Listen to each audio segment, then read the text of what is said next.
ज्ञानेश्वर, पोलिसांचा बंदोबस्त तुमच्या मागे सुद्धा आणि संपूर्ण परिसरात एकूणच वाढवल्याचं पाहायला मिळतंय। कशी सतर्क झालेली आहे, सज्ज झालेली आहे, खबरदारी घेते पोलीस यंत्रणा? बरोबर आहे, सीएसएमटीच्या बाहेर पोलिसांचा मोठा बंदोबस्त आपल्याला बघायला मिळतोय, कारण कोर्टाने जे आदेश दिलेले आहेत त्या आदेशाची सगळी अंमलबजावणी या पोलिसांच्या माध्यमातून करण्याचं आवाहन वारंवार या ठिकाणी केलं जातंय।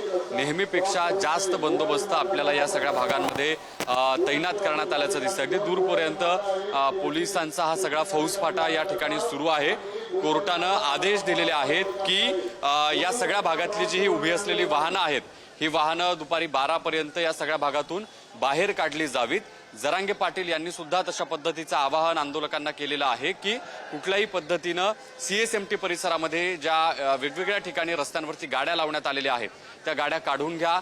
सतत पोलिसांकडून आणि जरांगे पाटील यांच्याकडून हे आवाहन केलं जातं। या सगळ्या पार्श्वभूमीवरती आपल्यासोबत काही मराठा आंदोलक आहेत, त्यांची आपण भूमिका समजून घेण्याचा प्रयत्न करणार आहोत। एकीकडे कोर्टानं आदेश दिला की इथून जा, पण तुमची काय भूमिका असणार? तुम्ही जाणार कधी जाणार की मुंबईतच राहणार? मुंबईमध्येच राहणार आहे।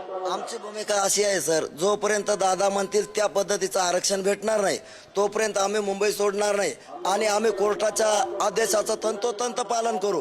कोर्टाने आम्हाला 5000 लोकसंख्या मधात बसायचं परमिशन दिले, पण तिथे आता माणसाला बसायची व्यवस्था आहे का? 5000 बस लोक बसतात का तेवढ्याच्यात? त्याच्यात मिनिमम 2000 पब्लिक पण बसत नाही। एवढंसं ग्राउंड दिलंय, त्याच्यामध्ये 4 जागेवर दुसरे सुद्धा आंदोलन आड केलेत, ते लोकांचे स्टॉल आहेत। एका आंदोलनात 4 आंदोलनाच्या परमिशन कशा देता तुम्ही? आम्हाला 5000 लोकांना बसायची परमिशन दिली, मग बाकीच्या लोकांनी कोर्टाच्या आदेशाचे पालन करत आहेत। ते त्यांना जिथे जागा भेटतील तिथे बसत आहेत। तुम्ही आम्हाला बसायला तिथे जागा द्या, एकही मराठा बांधव बाहेर फिरणार नाही। जे जरांगे पाटील आदेश देतील त्या आदेशाला मानणारा सर्व मराठा समाज आहे। किती दिवस मुंबईमध्ये राहणार? किती दिवस तुम्ही मुंबई सोडणार? जोपर्यंत आरक्षण भेटणार नाही तोपर्यंत मुंबईमध्ये राहणार। काय म्हणणं आहे तुमचं? सर, माझं म्हणणं आहे, माझा जिल्हा लातूर, तालुका अहमदपूर, गाव माननी। देवेंद्र फडणवीस, अजित पवार, पुन्हा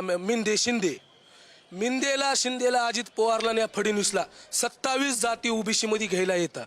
6 महिन्याखाली गोष्ट आहे सर, सोशल मीडियावर बघा, गुगलला चेक करा। एकटा मराठा समाज काय म्हणून सपादत नाही। आणि हक्के कुठे गेलता? ओबीसी महासंघ कुठे गेलता? छगन भुजबळ कुठे गेलता? म्हणजे मराठा तुमच्या पायी काही मराठ्याचा घाटा काढायचे का? मराठा काही गुंडा आहे का? हे बघाय, आकलवादी असल्याने सगळी फोर्स लावले इथं, सगळे हक्कासाठी आले साहेब। आज माझा मराठा समाज आज रस्त्यावर आहे, पण या सरकारला जाणीव सुद्धा नाही, पाणी सुद्धा नाही। माझ्या मराठा बांधवाने खिशातले पैसे घालून पाण्याच्या बॉटल्या बिटल्या विकत आणून ठेवले। आता तिथं 4 आंदोलन आझाद मैदानावर परवानगी दिलं, हायकोर्टानं दिलं, सरकारनं बी दिलं, पण मनोज दादाच्या मागे एवढा मोठा तापा आला। ह्यांचं म्हणजे म्हणणं काय सरकारचं? दंगा पेटवायचं कारण म्हणजे सरकार। आमच्या लोकांमध्ये हे चेले चपाटे कार्यकर्ते राहतात ना, भाजपचे, शिंदे गटाचे म्हणा, अजित पवार गटाचे म्हणा, त्याने आमच्यासारख्या भगव्या जस्त्या घालून पोलीसवाल्याला म्हणा, पण असे लोक आले सर। पत्रकारला काही म्हणणं काय? पण हे शिवाजी महाराजाची औलाद आहे।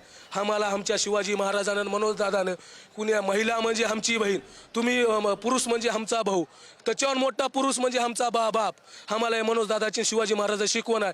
हे अजित पवार, एकनाथ शिंदे, देवेंद्र फडणवीस ह्यांचे कार्यकर्ते भगवी जस्ती भगवी टोपी घालून आमच्या मराठा समाजाच्या आंदोलनाला गारबोट लावायचं काम करत आहे। आणि देवेंद्र फडणवीसला एक प्रश्न आहे, देवेंद्र फडणवीस, तू तर म्हणतो भाऊ आहे, मी ये करीन ते करीन, हिंदू की बात करेगा वही देश पर राग करेगा।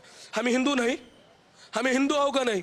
आज तुझा हिंदू समाज आज रस्त्यावर पावसामध्ये ओल्ला हिंडाला। फडणवीस, तू काय म्हणून मंत्रिमंडळाची बैठक चालू आहे, मंत्रिमंडळाच्या बैठकीमध्ये तू काय करायलास? अरे एकटा मराठा समाज तुला सोसत नाही का ओबीसी मध्ये? आज मराठा समाज आज माझा मागासामध्ये नेमला। कोण हे केलं? यादी कोण काढलं? सरकारनंच काढलं की। आज माझ्या ऑनलाईन बघा, 7 बारे बघा, ऑनलाईन 7 बारे झाले। एक मराठा समाज 5 चक्करच्या वरी नाही। आज ओबीसीच्या मुलाला तिथे इंजिनिअरिंग कॉलेजला 6000 रुपये फी आहे, तिथं मराठीच्या मुलाला 80,000 रुपये फी आहे। हे कुठलं न्याय आणि हे कुठले हिंदूचं सरकार? बरोबर आहे ज्ञानेश्वर, एकूणच काय तर आरक्षण आम्हाला जोपर्यंत मिळत नाही तोपर्यंत आम्ही या आंदोलनावर ठाम आहोत, आणि जोपर्यंत आरक्षण मिळत नाही तोपर्यंत आम्ही मुंबई सोडणार नाही, असा या आंदोलकांचा एकूणच निर्धार।